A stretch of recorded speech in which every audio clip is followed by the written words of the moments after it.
Good morning, मैं मोनी। आप देख रहे हैं मेरे यूट्यूब चैनल होम स्टडी। आज क्लास 6 का वीडियो लेकर आए हैं। Exercise 21D। 21D में हम एग्जाम्पल आपको लेकर चल रहे थे। एग्जाम्पल 5 तक बताए थे, आज एग्जाम्पल 6 तक बता रहे हैं। एग्जाम्पल पिछला क्लास में एग्जाम्पल 5 तक बता के आपको एक्सरसाइज 21D बनाने के लिए दिए थे। 1 to 5 बनाने के लिए भी दिए थे एक्सरसाइज, लेकिन अभी तक कोई पूछने के लिए नहीं आया है। शायद आप लोग से बन जा रहा होगा। तो नेक्स्ट एग्जाम्पल में चलते हैं हम 6, 7, 8। ये 3 एग्जाम्पल बचा है, इसको बनाकर फिनिश करते हैं। उसके बाद आपको जो एक्सरसाइज में जो प्रॉब्लम होगी उसको फिर बनाएंगे। तो आज आइए क्वेश्चन नंबर 6, एग्जाम्पल नंबर 6 बोल रहा है, दिख रहा है तो धुंधला दिख रहा है।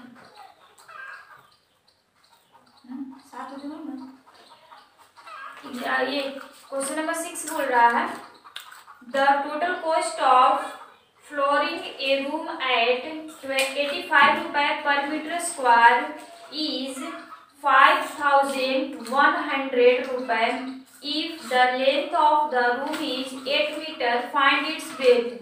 इसका नहीं समझ में आ रहा। बोल रहा है एक रूम बोल रहा है कि the total cost of flooring a room इतना रुपए बोल रहा है कि एक रूम में क्या करना है, एक रूम को फ्लोर को क्या करना है, उसको ठीक करना है। ठीक है, फ्लोर को मान लेते हैं ये हो गया, उसको प्लस मान लेते हैं उसमें टाइल्स लगाने कुछ करना है, फ्लोरिंग करना है।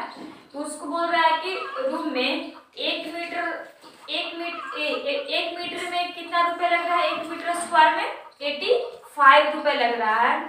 उस 85 बोल रहा है कि 85 रुपए पर मीटर स्क्वायर। तो ये क्या हो गया, 85 जो हो गया क्या हो गया, रेट ऑफ फ्लोरिंग हो गया, जो फ्लोरिंग करना है तो रेट ऑफ फ्लोरिंग हो गया। उसके बाद टोटल कॉस्ट दिया हुआ है कितने, टोटल कॉस्ट है 5100 रुपए बोल रहा है कि 5100 रुपए उसमें कॉस्ट लग रहा है। तो उसका लेंथ दे दिया है कि 8 मीटर है, तो आपको ब्रेथ निकालना है कि उसका ब्रेथ कितना होगा। तो यहाँ पे पहले जो जो दिया हुआ है उसको पहले हम लिख लेते हैं। यहाँ पे लिखो total cost,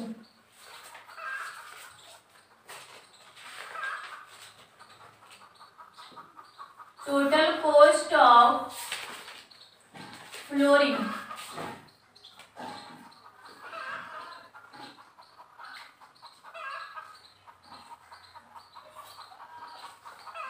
total cost of flooring equals to कितना दिया हुआ है, 5100 रुपए, 5100। उसके बाद रेट दे दिया है कि किस रेट से लग रहा है, 85 रुपए पर मीटर स्क्वायर। यहाँ पे लिखो rate of flooring, rate of flooring 85 रुपए पर मीटर स्क्वायर, ये पर का सिंबल होता है ना, ऐसा सिंबल किसका होता है, पर मीटर स्क्वायर। उसके बाद आपको क्या दिया हुआ है, लेंथ दिया हुआ है, उसको भी लिख लेते हैं। Length of room equals to कितना है, 8 मीटर। आपको क्या निकालने के लिए बोल रहा है, ब्रेथ निकालने के लिए बोल रहा है। तो यहाँ पे हम लिख लेंगे ब्रेथ इक्वल टू वाट, यानी कि जो जो दिया है उसको हम लिख दिए उसको।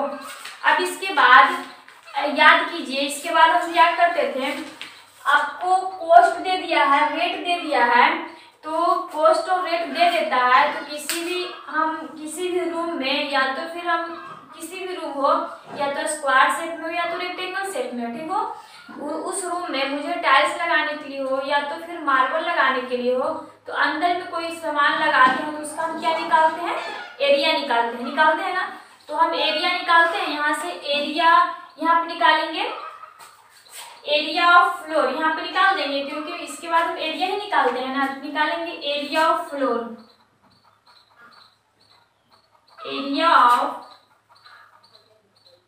उस फ्लोर को हम क्या निकालते हैं, एरिया निकालते हैं। तो एरिया ऑफ फ्लोर को क्या निकालेंगे, total cost by total rate, क्योंकि टोटल कॉस्ट भी दे दिया है, टोटल रेट भी दे दिया है ना। तो यहाँ पे लिख लेंगे टोटल कॉस्ट बाय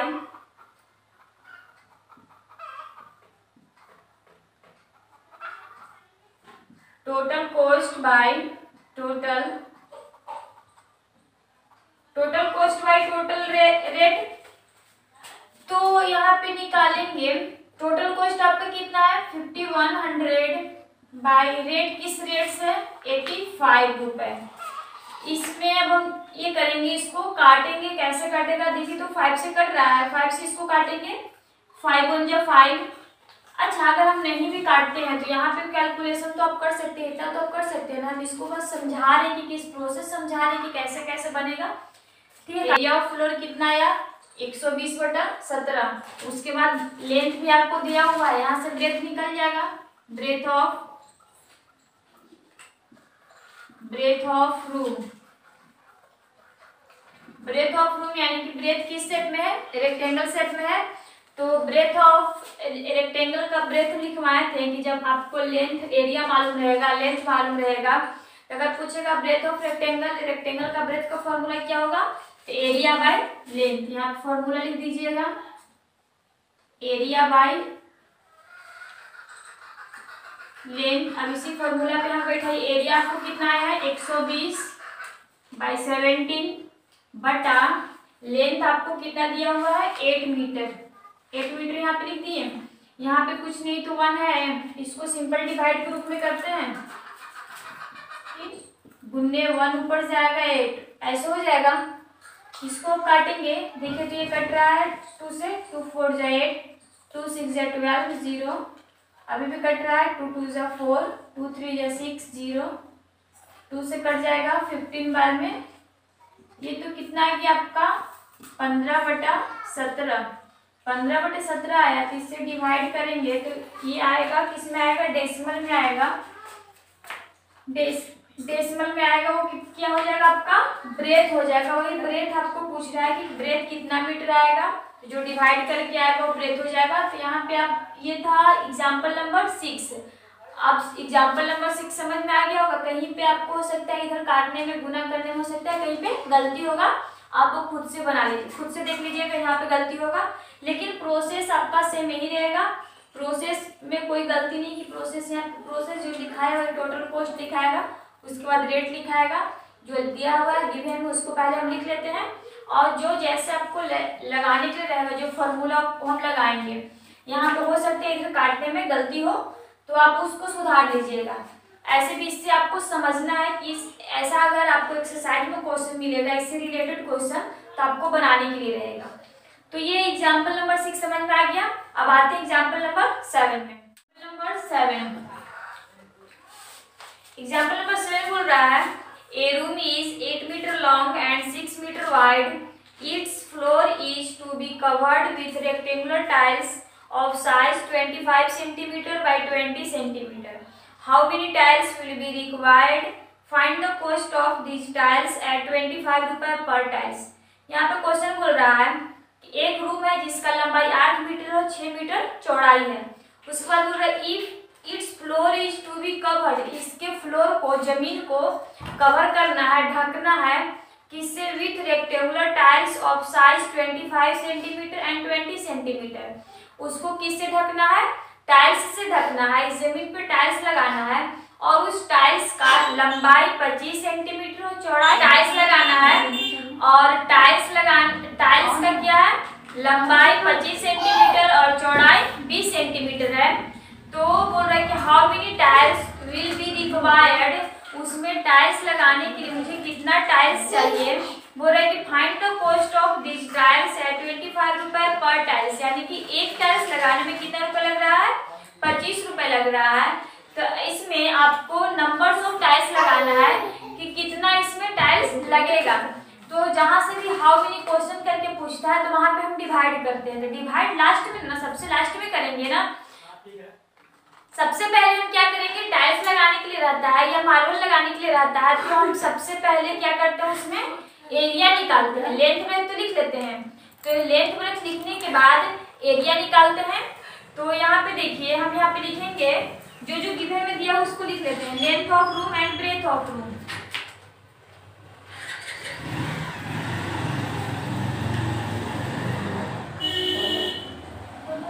लिखेंगे length of room,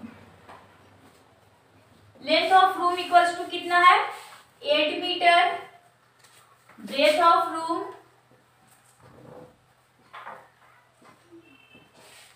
breadth of room कितना है, ब्रेथ 6 मीटर, ब्रेथ या वाइड दोनों सेम है।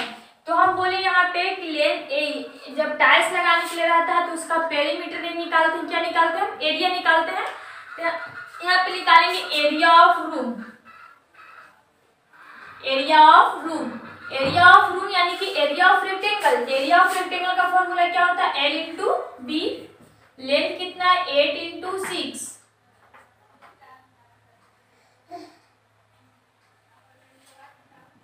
48 मीटर स्क्वायर। ये आपका क्या आ गया, एरिया आ गया।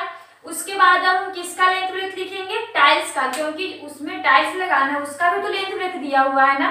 तो फिर यहाँ पे लिखेंगे length of tiles, length of tiles, length of tiles equals to 25। देखिए इसमें ये सेंटीमीटर में है। उसके बाद breadth of tiles, breadth of tiles भी किस में दिया हुआ है, वो भी सेंटीमीटर भी दिया हुआ है, 20 सेंटीमीटर। उसके बाद इसका भी निकालेंगे area of tiles, area of tiles.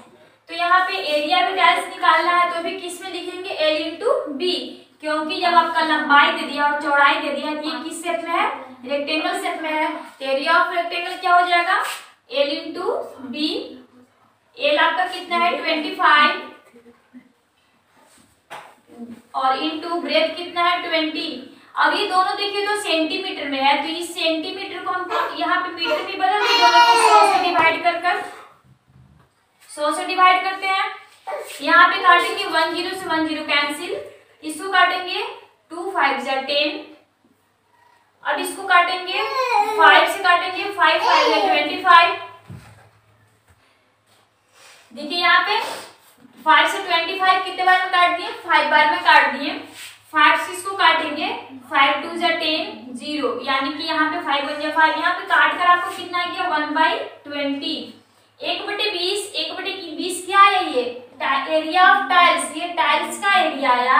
और ये 48 मीटर आ गया, ये भी तो मीटर में ही हो गया। ये 48 मीटर किस में आया, ये किसका एरिया हुआ, ये रूम का एरिया हुआ। तो अब यहाँ पे आप इसके बाद एरिया दोनों का निकाल लिए। इसके बाद अब जो क्वेश्चन बोल रहा है कि how many required of tiles, इसमें कितना टाइल्स लगेगा। तो अब इसमें हम निकालते हैं नंबर्स ऑफ टाइल्स। यहाँ पे लिख लीजिए नंबर्स ऑफ टाइल्स, टाइल्स का संख्या, numbers of tiles equals to area of room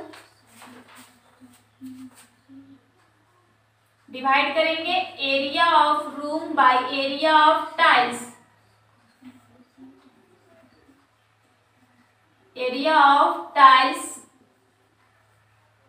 आपका एरिया ऑफ रूम कितना है, 48, डिवाइड एरिया ऑफ टाइल्स कितना है, 1/20, डिवाइड कर दिए।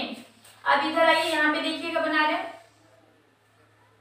यहाँ पे इसको डिवाइड करेंगे तो 48 गुने 20/1, यही हो जाएगा ना।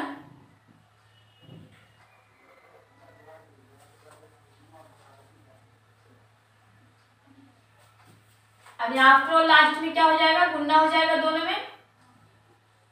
तो 48 में 20 से हम यहाँ पे गुना, देखिए यहाँ पे थोड़ा सा रफ में कर रहे हैं, 0 में करेंगे तो 0, 8 2 जा 16, 6, 4 2 जा 8 और 1 9, 0 6 9, 960 यानी कि 960। ये 960 क्या आपका आया है, 960 टाइल्स लगेगा उसमें। नंबर सब बोल रहा था कि हाउ मेनी टाइल्स, उसमें कितना टाइल्स लगेगा, तो 960 पीस टाइल्स लगेगा। तो अब उसके बाद लास्ट में फिर क्वेश्चन बोल रहा है कि find the cost of these tiles at 25 रुपए पर टाइल्स, यानी कि एक टाइल्स लगाने में उसको कितना रुपए खर्च हो रहा है, 25 रुपए खर्च हो रहा है। तो ऐसा 960 टाइल्स लगाए तो कितना खर्च होगा, तो यहाँ पे फिर लिखेंगे चूंकि कॉस्ट ऑफ 1 टाइल्स 25 रुपए, इसीलिए फिर कॉस्ट ऑफ कितना tiles 960 tiles equals to 25 into 960, 960 से मल्टीप्लाई करेंगे, जो मल्टीप्लाई करके आएगा वो आपका आंसर हो जाएगा। तो ये था एग्जाम्पल नंबर 7। इस तरह आपको एक्सरसाइज में क्वेश्चन है, इस तरह का क्वेश्चन आपको एक्सरसाइज में मिलेगा टाइल्स लगाने के लिए, मार्बल लगाने के लिए, कुछ भी, तो आप उसको इसी तरह बनाइएगा। पहले क्या करेंगे, हम पहले रूम का एरिया निकालेंगे, उसके बाद फिर टाइल्स का एरिया निकालेंगे। और ये ध्यान दीजिएगा कि कौन मीटर में कौन सेंटीमीटर में, उसको मीटर में कर लें या सेंटीमीटर में कर लें, या तो आप मीटर में कीजिए या तो आप सेंटीमीटर में कीजिए, दोनों का यूनिट सेम होना चाहिए। तो यहाँ पे हम चेंज कर लेंगे, चेंज करने के बाद जब दोनों का एरिया निकाल देंगे तो नंबर्स ऑफ टाइल्स पूछेगा अगर कि यहाँ पे how many required of tiles, इसमें कितना टाइल्स लगेगा, तो नंबर्स ऑफ टाइल्स पूछेगा तो area of room by area of tiles divide कर देंगे, और डिवाइड करने के बाद जो आएगा वो आंसर हो जाएगा। अगर उसी क्वेश्चन में पूछेगा कुछ एक टाइल्स को लगाने में कुछ इतना रुपए खर्च हो रहा है, तो जितना आपको नंबर्स ऑफ टाइल्स आया है उसमें उतना टाइल्स लगाएंगे तो कितना रुपए खर्च होगा, तो वहां पे हम क्या कर देंगे, एक टाइल्स लगाने का खर्च से जितना आपको नंबर्स ऑफ टाइल्स आएगा उसमें हम मल्टीप्लाई कर देंगे, तो ये आपका आंसर आ जाएगा कि 960 पीस टाइल्स लगाएंगे कितना रुपए खर्च होगा। तो ये एग्जाम्पल नंबर 7 समझ में आ गया होगा। तो अब आगे आते हैं एग्जाम्पल नंबर 8 में। बोल रहा है how many square tiles each of side 0.5 metre will be required to pave the floor of a room which is 4 metre long and 3 metre broad. बोल रहा है कि how many square tiles of side 0.5 metre will be required to pave the floor.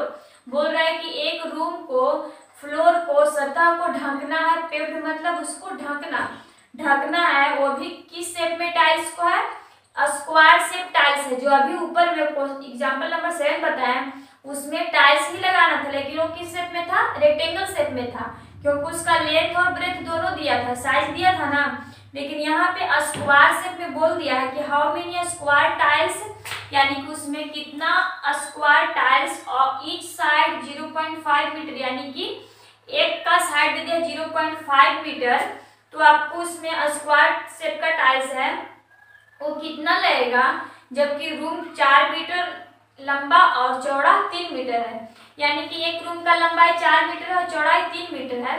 तो इसमें square shape का tiles यानी कि numbers of tiles आपको बताना है कितना लगेगा।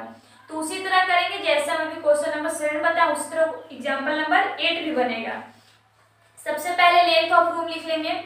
जैसे देखिए यहाँ पे हम लिख रहे हैं, वहां पे क्या था कि नंबर्स ऑफ टाइल्स निकालने के बाद मुझे क्या निकालना था, कॉस्ट निकालना था। यहाँ पे आपको सिर्फ नंबर्स ऑफ टाइल्स के बाद कुछ नहीं करना, वो आपका आंसर आ जाएगा। तो यहाँ पे देखिए सबसे पहले लिखेंगे length of room.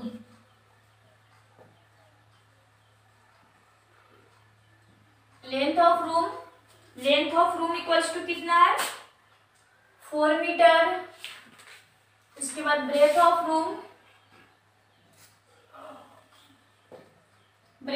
Room 3 metre. Area of room, अब यहाँ पे आप बोलिएगा कि मैम आप वहां पे निकाली थी रूम का तो रेक्टेंगल शेप में है, लेकिन ये स्क्वायर शेप में टाइल्स दिया है, तो लेकिन यहाँ पे जो रूम है वो रेक्टेंगल शेप में है। रूम किस शेप में है, रेक्टेंगल शेप में है, और जो टाइल्स लगाना है वो स्क्वायर शेप का टाइल्स लगाना है। क्योंकि जब रेक्टेंगल शेप का इसलिए है क्योंकि रूम नहीं बोल रहा है कि रेक्टेंगल शेप का है, लेकिन उसमें लंबाई और चौड़ाई दोनों दे दिया है, तो किस तरह का होगा शेप, रेक्टेंगल का होगा। क्योंकि आपका हर जगह में, हर क्वेश्चन में नहीं बोलेगा कि ये रेक्टेंगल में, ये स्क्वायर में, वो आपको खुद से क्वेश्चन पढ़ के समझना पड़ेगा। अगर साइड करके दिया हुआ रहेगा कि साइड इतना मीटर है, तो आपको समझने के लिए होगा कि वो किस शेप में है, स्क्वायर शेप में है। और साइड नहीं देकर आपको दे देगा लेंथ इतना, ब्रेथ इतना, तो आप समझिएगा वो किस शेप में है, रेक्टेंगल शेप में है। तो यहाँ पे निकालेंगे area of room, L into B. L कितना है 4 और बी कितना है 3, कितना आ जाएगा 12 मीटर स्क्वायर आ गया एरिया ऑफ रूम। अब उसके बाद क्या हम लिखेंगे, यहाँ पे लिखेंगे each side of square tiles. Each side of a square tiles equals to कितना है 0.5 मीटर, 0.5 मीटर। तो यहाँ पे फिर निकालेंगे area of a square tiles, area of a square tiles. तो area of a square tiles यानी कि area of a square, area of a square का फॉर्मूला हम क्या लिखे हैं, साइड इनटू साइड, यानी कि 0.5 इंटू 0.5, यहाँ पे मल्टीप्लाई करिएगा।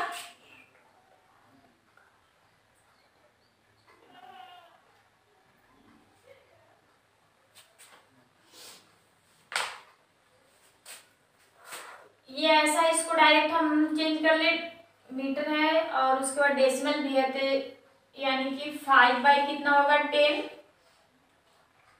होगा ना, 10 यहाँ यहीं पे चेंज कर लेते हैं। 5 1 जा 5, 5 2 जा 10, यानी कितना है 1/2। तो यहाँ पे 1/2 इंटू 1/2 ऐसे लिख सकते हैं।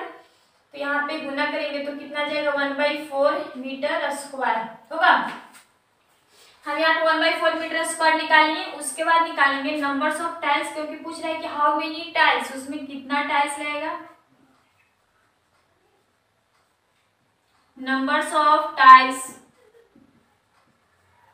Equal to area of room, area of room by area of square tiles, area of square tiles. Area of room आपका कितना आया है 12 डिवाइड एरिया ऑफ 1/4 कितना आ जाएगा 12 गुने डिवाइड, तो गुना में चेंज होगा, 4 ऊपर जाएगा 1 नीचे है, यानी कि 48 टाइल्स, यानी कि 48 पीस टाइल्स लगेगा उस रूम में। उस रूम में कितना स्क्वायर टाइल्स लगेगा 48 पीस, या ये आपका हो गया आंसर आ गया ये आपका। तो ये था एग्जांपल नंबर 8। एग्जांपल नंबर 8 भी समझ में आ गया होगा। तो अब आगे आप एक्सरसाइज में चलते हैं। आपको 1 से लेकर 5 तक तो दिया हुआ था बनाने के लिए। उसके बाद आपको 6 to 10, आपको 6 से लेकर 10 तक दिया जा रहा है। 6 to 10 ये आपको बनाना है, 6 से लेकर 10 तक बनाइएगा। और बनाने के दौरान इसमें 6 से लेकर 10 तक बनाइएगा। इसमें 6 से लेकर 10 तक में कोई ऐसा क्वेश्चन आएगा जो नहीं बनेगा। तो अगर आपको जो एग्जाम्पल बताए हैं, इसमें बुक से रिलेटेड जो एग्जाम्पल बताए हैं, इसको देखिएगा और समझिएगा। अगर इससे रिलेटेड क्वेश्चन होगा तो आसानी से बन जाएगा। थोड़ा हटके भी होगा तो थोड़ा हटके दिमाग लगाना पड़ेगा। तो आप लगाइएगा और बनाइएगा, और नहीं बनेगा तो उसको कमेंट्स में भेजिएगा। आप लोग कमेंट्स नहीं कर रहे, यानी कि कोई नहीं पढ़ रहा था तो कोई कमेंट्स नहीं आ रहा है पूछने के लिए। क्लास 5 और क्लास 6 दोनों में किसी का कमेंट्स नहीं आ रहा है। तो आप लोग यानी कि इधर अभी एक्सरसाइज 21 में नहीं पहुंचे, 21D में, क्योंकि 21A तक तो कमेंट्स में पूछा गया है। 21A तक का क्वेश्चन हम बताए हैं कमेंट्स में, लेकिन उसके बाद B और D ये दोनों का अभी तक कमेंट्स नहीं आया पूछने के लिए। मुझे नहीं लगता है कि B और D में से सारा क्वेश्चन अभी तक जितना हम आप लोग को बनाने के लिए दिए हैं सारा का सारा बनता ही गया होगा, कुछ नहीं भी बना होगा। B में कुछ वैसा क्वेश्चन है जो नहीं बनेगा पूछने के लिए, लेकिन अभी तक कोई कमेंट्स नहीं आया तो खुद से हम बता भी नहीं सकते हैं। तो आपको जो नहीं बनेगा वो कमेंट्स कीजिएगा, और बन जाएगा तो अच्छी बात है।